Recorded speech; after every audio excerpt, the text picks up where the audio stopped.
Nothing is more encouraging than seeing the virtues we admire embodied in the people around us. Marcus Aurelius was always searching for and recording these examples of goodness, embodiments of this Stoic virtue of justice. That's what I talk a lot about in the new book, Right Thing Right Now, which is about good character and good values, and most importantly, good deeds. I want to talk about the wonderful goodness of many of the Stoics and the people that I talk about in Right Thing Right Now, and people that I've talked to here on this podcast that embody those ideas also. So let's get into it. Nobody's born a saint. Even the people that we admire so much, that we look up to, they weren't born that way. They became that way. And they're flawed and contain within them all the flaws that we contain within us. There's this story about Gandhi. He steals some money from his brother when he's a kid. And he's overwhelmed with guilt and shame. And he finally confesses to his father about it. His father was then sort of on his deathbed. And he writes this horrible letter where he's whipping himself and piling on himself about it. And his father sort of grabs the letter. He sits up in bed and he reads it. And when he finishes, he just tears it apart. And this moment of forgiveness, of grace, it shapes Gandhi for the rest of his life. He would still be struggling with guilt and shame over other things that he'd done, but this moment of his father forgiving him, it shapes him. And I think he never forgets the humanness of both his father and himself in that moment. You know, he would say, I'm not a saint trying to be a politician. He said, I'm a politician trying to be a saint. The point is, it's about the striving to be better than we are that makes us great. When you see someone who's cool under pressure, when you see someone who's generous, when you see someone who forgives, when you see someone who doesn't have a big ego, don't tell yourself, oh, they're just naturally better than me. They were born that way. That's letting yourself off the hook, and it's also unfair to them because it's ignoring all the work that goes into it, how they're striving to be that way. If you take Marcus Aurelius as this perfectly formed philosopher, king, God among men, you're missing that he was writing in Meditations. The purpose of him writing Meditations was to be the person he was aspiring to be. It was an act of, he was challenging himself, he was chiding himself, he was working on himself. And so we don't want to see these people as being born that way because they weren't, they were working at it. And there was people in their life, whether it's Gandhi's father, or for Marcus, it's Antoninus, or his philosophy teacher, Rusticus, who shaped and inspired and helped him become who he was meant to be. And the same is true for us.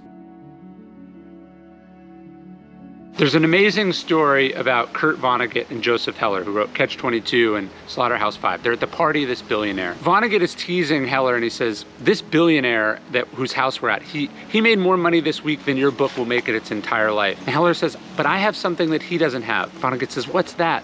And Heller says, I have some idea of what enough is. He says, I have enough. This idea of enough is so powerful.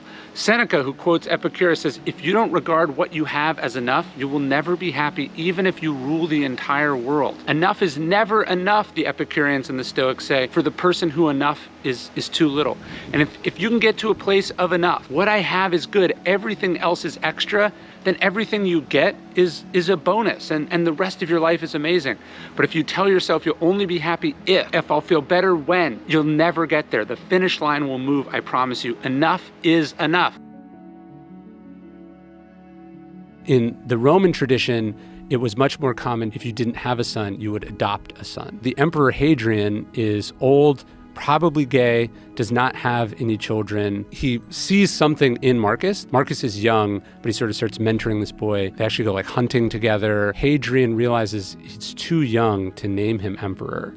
So he selects a man named Antoninus Pius, who's the great politician of the time, and makes him emperor on condition that he adopt Marcus Aurelius. The thinking was Antoninus Pius would live for like 5 years, and then Marcus would be king. He lives for like 19 years. So Marcus has like a 20-year apprenticeship in being the emperor under a man who like could have killed him, who could have been corrupted by power, but is this incredible example. And that's why at the beginning of Meditations, Marcus has like a 2-page thank you letter to Antoninus, his adopted stepfather. The talk I just gave at the Naval Academy, I ended with this story about Jimmy Carter. So Jimmy Carter goes to the Naval Academy in 46, 46, maybe graduates in 46.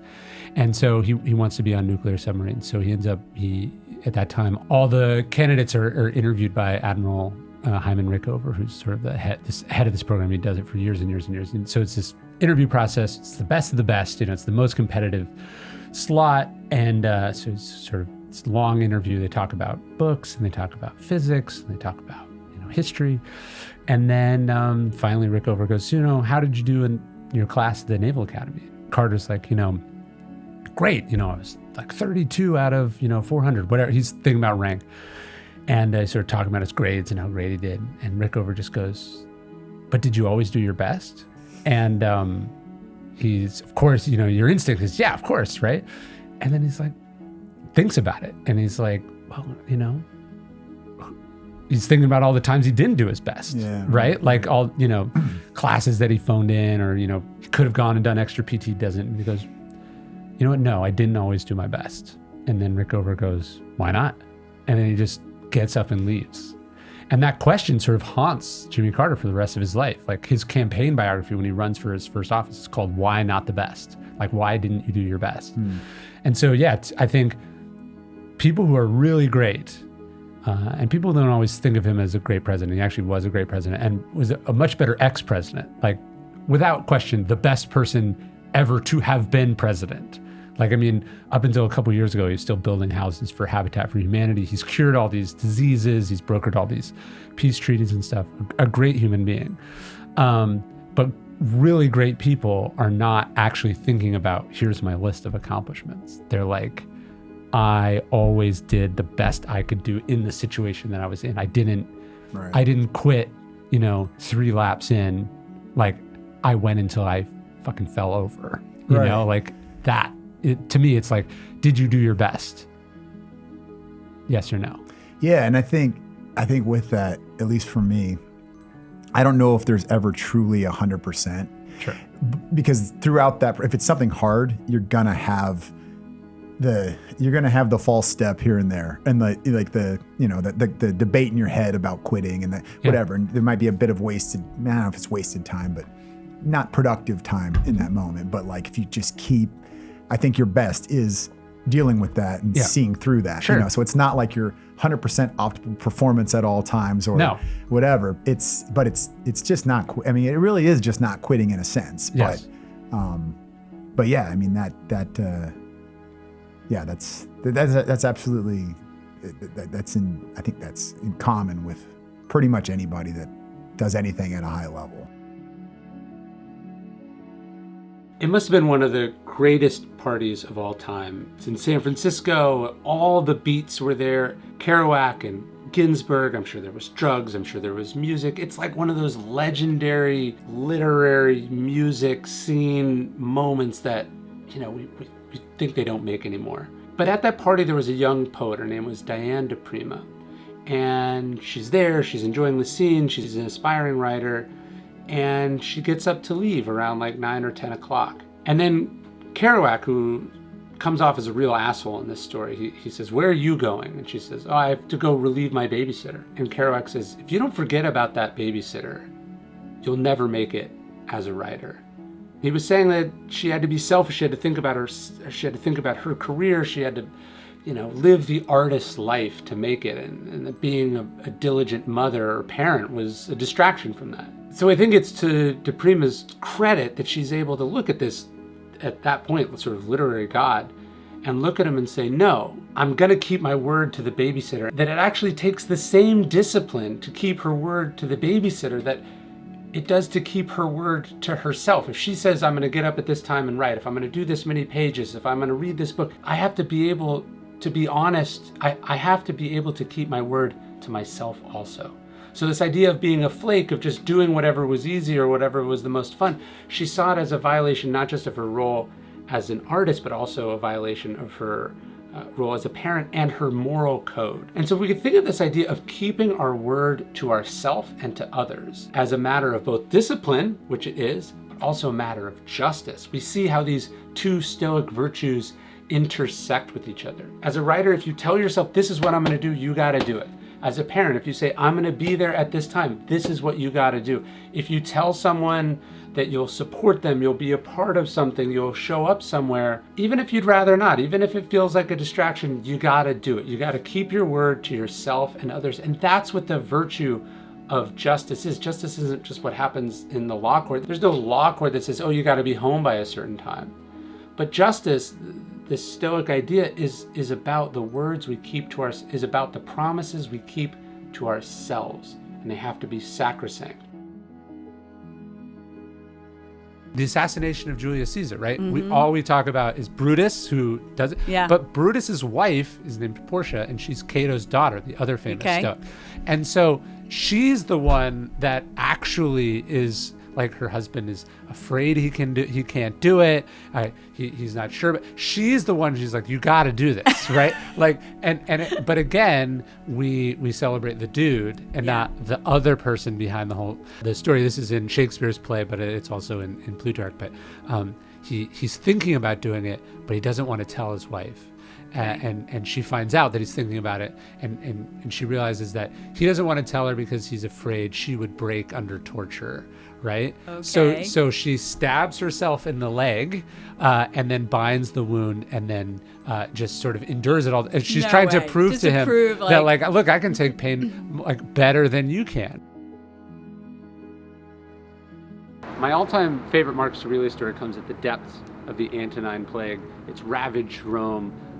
That's not even the only crisis that happens in his reign. There's a flood, there's a coup, there's an invasion. He's just like besieged on all sides. And so Rome's treasury is depleted. Things look very bleak. It's not clear even that the empire can continue. And so what does Marcus Aurelius do? He leads a 2-month sale of the palace furnishings. He sells his robes and his jewels. His wife sells their furniture. They sell down the palace furnishings to raise money. The idea being that the leader takes the hit first, that the leader eats last, as the expression goes. Like, Marcus could have made this somebody else's problem. He could have denied that there was a problem. He could have kicked the can down the road.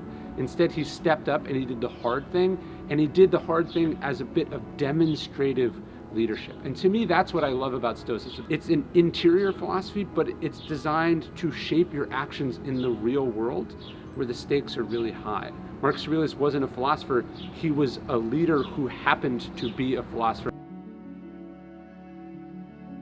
I have this story in the book that I'm writing now, the Justice one. Do you know the story of Buckminster Fuller, the architect?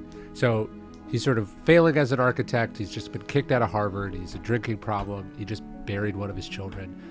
And he's staring out over Lake Michigan, and he's like, I'm just going to swim out there far enough until I drown. He's just going to like kill himself. He's like standing on the edge of it, just sort of contemplating like what a loser he is, the mistakes that he's made, that it's sort of all over for him.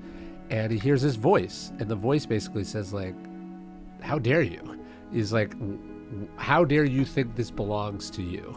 That's right? Not just because he had children, but he took the voice to me and was like, you have potential, you have gifts, you have the potential to contribute to humanity. You have the obligation to and you're fucking blowing it. Yeah, to contribute to humanity. And not just have you blown it up until this point, you're about to blow it all up, right? Like, you're about to quit instead of realizing that potential.